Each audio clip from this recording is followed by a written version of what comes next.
Hello my dear friends, this is Komal Tharwani and I welcome you in my channel Center of Learning. In this channel, you are going to learn about your statistic of your 11th standard in the very beginning. अब आपके लिए ये subject बहुत new होगा because कि till 10th standard आपने maths learn किया होगा, but don't worry when I am here. अब अगर हम और आगे बढ़ते हैं तो मैथ्स और स्टैटिस्टिक दोनों कहीं ना कहीं सेम ही है. मैथ्स एक simple logically formula based chapters और सब्जेक्ट्स होते थे जिसमें आप न्यूली और बेस मैथ का समझते थे, राइट. अब स्टैटिस्टिक क्या है, जैसे कि आप बड़े हो रहे हो तो उसी लाइन में अगर हम जाएं तो जिसने कॉमर्स किया ये उनके लिए सबसे फेवरेट सब्जेक्ट बनने जाएगा. क्यों? क्योंकि ये पहले तो मैथ बेस्ड है. ऑब्वियसली मैथ्स तो सबका फेवरेट होता है, इवन माइन टू. और अगर हम और आगे बढ़ते हैं तो मैथ और स्टैटिस्टिक कहीं ना कहीं सेम ही होता है. जैसे कि आपने फॉर्मूलाज लर्न की थी, राइट. जितनी भी फॉर्मूलाज और जो बेसिक था मैथ्स का पूरा आपको इस स्टैट्स में जरूर मिलेगा, क्योंकि स्टैट्स कहीं ना कहीं मैथ के रिलेटेड ही है.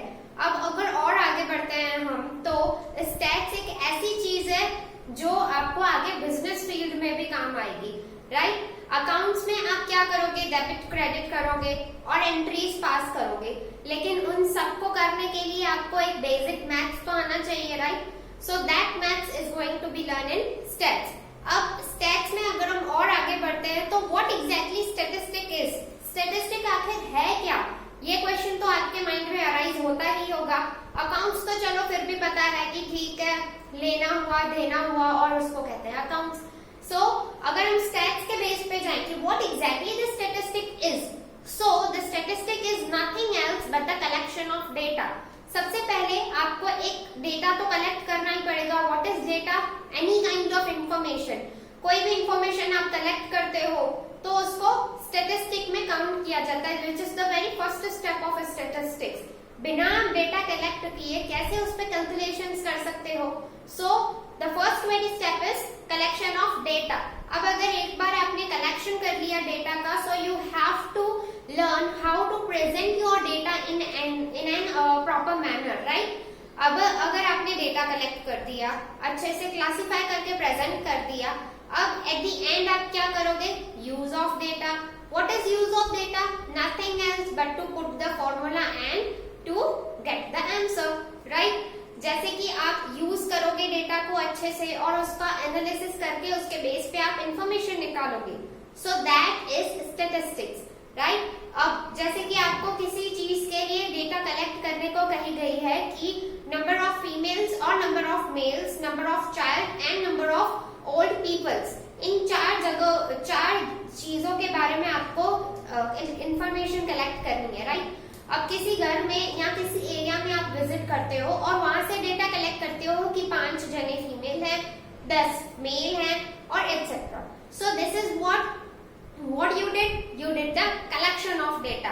Now if you present that data in a classified order in a proper table form, तो उसको क्या कहेंगे? Presentation and classification of data. And उसी के बेस पे आपके स्टैट्स में बहुत सारी वेरियस फॉर्मूलाज हैं, लाइक वेटेज मीन की, ज्योमेट्रिक मीन की. वो सब चीजों को यूज करके आपको उन डेटा का यूज करना है और उसके बाद आपका जो एनालिसिस निकलेगा, जो रिजल्ट निकलेगा, दैट वुड बी योर. ये सारी डेटा को अच्छे से कलेक्ट किया आपने, तो आपने उस डेटा का क्या किया? You used the data.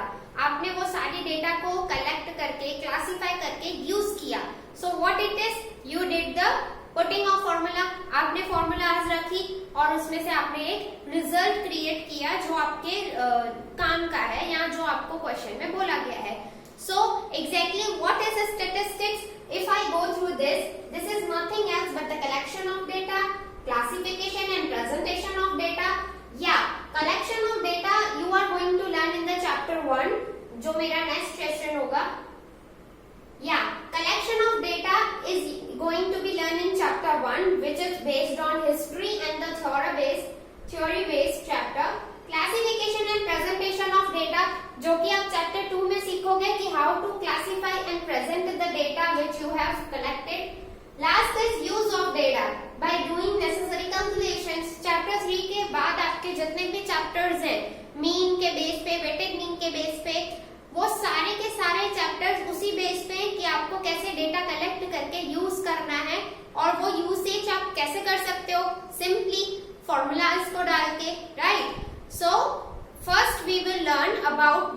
Chapter first which is history and information of statistic. अब बहुत जगह पे आपने देखा होगा कि आपको ये फर्स्ट चैप्टर इग्नोर किया गया होगा, क्यों? क्योंकि वो हिस्ट्री है या तो फिर थ्योरी बेस्ड है। अब यहाँ चाहे हम कुछ भी सोचे कि कैसा भी वो चैप्टर हो, थ्योरी भी हो, तो भी आपको करना तो डेफिनेटली पड़ेगा। इवन आपके अंदर भी थोड़ी सी एक्साइटमेंट तो होगी ही to know various things related to statistic, right? So first chapter I am going to do that only, क्योंकि आई थिंक कि अगर हम सिस्टमैटिकली जाएंगे तो सीधी सी बात है, we are definitely going to achieve the success. So our first chapter is collection of data. As I told you that कि फर्स्ट चैप्टर हमारा जो है वो है थ्योरी बेस्ड जो चैप्टर है। अब वही अगर चैप्टर हम देखने जाएं तो मैंने कुछ कैटेगरीज बना ली हैं। उसमें से फर्स्ट जो आपका आता है origin and growth of statistic. जैसे कि आप बड़े होते हो, पहले छोटे होते थे, फिर बड़े होते थे, फिर और बड़े होते थे, तो वो आपकी क्या है? पीछे अगर आप देखो तो वो आपकी हिस्ट्री है। सेम एज कि अगर आप स्टैट्स को देखो तो स्टैट्स भी एक तरीके का आपका हिस्ट्री है, जो आप अभी इस फर्स्ट चैप्टर में रीड आउट करने वाले हो। Nothing is less significant. सबके सब चैप्टर्स इक्वली सिग्निफिकेंट है, सब अपनी अपनी जगह पे है। चाहे वेटेज सबका अलग हो, लेकिन नॉलेज देना तो आपका काम है, तभी तो आप अच्छे से चैप्टर को और सब्जेक्ट को समझोगे, है ना? सो first chapter is your collection of data. जैसे कि मैंने आपको पहले ही कहा था, स्टैट्स अगर आप stats, what is exactly the stat is? The first step is collection of data only. Without collecting the data, you can't do the interpretations, right? बिना डेटा कलेक्ट किए आप रिजल्ट्स डिक्लेयर कर सकते हो? जैसे कि बिना कुछ मेहनत किए कि आपकी रिजल्ट अच्छी आएगी? No. So that is the only point which is going to be learn in statistic. अब स्टैटिस्टिक्स में सबसे फर्स्ट जो है आपका वो है origin and growth of statistic. Origin and growth of statistic यानी क्या कि ग्रोथ एग्जैक्टली स्टैटिस्टिक किस टाइम से बिलोंग करता है, आखिर हिस्ट्री क्या है स्टैट्स की। तो सबसे फर्स्ट जो आपका आता है वो है कि वो मुगल एम्पायर से बिलोंग करता है, यानी कि 1500 ईयर्स में वो देखा गया है। यानी कि समझो मैं कहूँ तो 100 साल से भी पहले पुरानी ये चीजें हैं, बहुत पहले से स्टैट्स बिलोंग करता है। बस फर्क इतना था कि उस वक्त वो फॉर्मूलाज नहीं थी, वो सिस्टमेटिक वे नहीं था उसको करने का, पर कैलकुलेशंस तो तब भी होती थी, अब भी होती है। So first it is kind of book which was written by Abdul Faizal. Abdul Faizal ने एक बुक लिखी थी एन.ए. अकबरी, उसमें मुगल एम्पायर्स के बारे में लिखा था और उसमें ही स्टैट्स का जिक्र किया गया था, स्टैट्स के बारे में बताया गया था, कैसे वो लोग कैलकुलेट करते थे, कैसे वो लिखते थे, कैसे वो खुद का क्लासिफाई करके और डेटा यूज करते थे ताकि उनको एक अच्छे से नॉलेज मिले about their kingdom. So first point it is the book which was written by Abdul Faizal which is Ain-i. Akbari. Now if we go for second point, then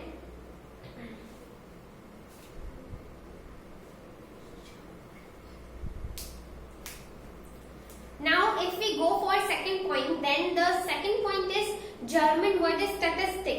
कुछ टाइम बाद अलग अलग वर्ड्स दिया गया स्टैट्स को, अलग अलग चीजें उसकी जानी गई। तो सबसे फर्स्ट जो जर्मन वर्ड स्टैटिस्टिक दिया गया था वो था गॉटफ्रीड एचेनवॉल, जिन्होंने स्टैटिस्टिक के बारे में स्टैटिस्टिक का वर्ड यूज किया था हिस्ट्री में। Now the third point is principles of probability. Principles of probability was given by Laplace and Gauss. Mister Laplace and Gauss ने प्रिंसिपल्स ऑफ प्रोबेबिलिटी दिया था। जैसे कि आपका 10th में भी चैप्टर था स्टैट्स में, 10th में भी आपका एक चैप्टर था मैथ में प्रोबेबिलिटीज, यू रिमेम्बर। सो उसके जो भी प्रिंसिपल्स थे वो किसने दिए थे? लैपस एंड गॉस ने। If we go for fourth point, then the mathematical statistic, जो कि स्टैटिस्टिक मैथ्स बेस्ड हो, वो किसने दिया था? कार्ल पियर्सन ने।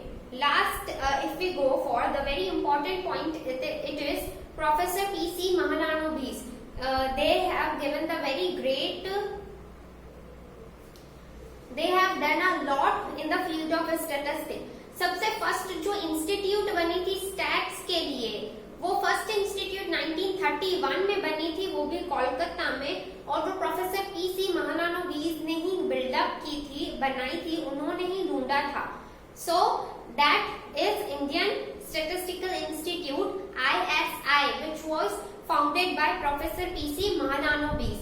And the last point, which is sixth point, and it is the definition which was given by Croxton and Cowden. Many a times it is asked that define the word statistic, which was given by Croxton and Cowden. And आप सब confuse हो जाते हो कि यार क्या थी वो उसकी मीनिंग, उन्होंने क्या दी थी meaning. So the meaning which was given by Croxton and Cowden was a statistic is a science which deals with the collection, analysis and interpretation of numerical data. Exactly what they wanted to say. They wanted to say that statistic is nothing else but the science. वो एक तरीके का science है जिसमें एक study की जाती है. अब किसके बारे में study? Naturally the study which is based on your information. अब उसके लिए आपको क्या करना पड़ेगा? CAI, which I believe, collection, analysis and interpretation. सबसे पहले आपको डेटा कलेक्ट करना पड़ेगा, उसके बेस पे एनालिसिस करनी पड़ेगी, and then after you will declare the result which is interpretation. So this was the definition given by Croxton and Cowden. अगर वही हम देखें ध्यान से तो ये सारी की सारी पॉइंट्स मैंने एक पॉइंट वाइज लिख दी हैं. जैसे कि फर्स्ट पॉइंट है आपकी N.A. अकबरी, जो अब्दुल फैजल ने लिखी थी. German word statistic, Gottfried Achenwall. Principles of probability, Laplace and Gauss. Mathematical statistic which was given by Carl Pearson. Indian statistical institute professor P.C. Mahalanobis ने फाउंड किया था 1931 at Kolkata. And last it is the definition of a statistic which was given by Croxton and Cowden.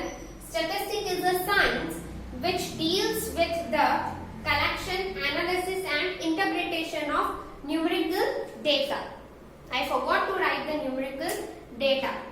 सिर्फ numbers की नहीं but data जो कि numeric based हो, number based data हो, उसको ढूंढने, उसको उसकी कलेक्शन, एनालिसिस एंड उसके बेस पे रिजल्ट्स डिक्लेयर करना ही स्टैट्स होता है. So with this we are ending our session, जिसमें आज हमने सीखा कि एग्जैक्टली स्टैट्स होता क्या है और ओरिजिन यानी history of stats, exactly stats कहां से बिलोंग करता है वो आज हमने सीखा.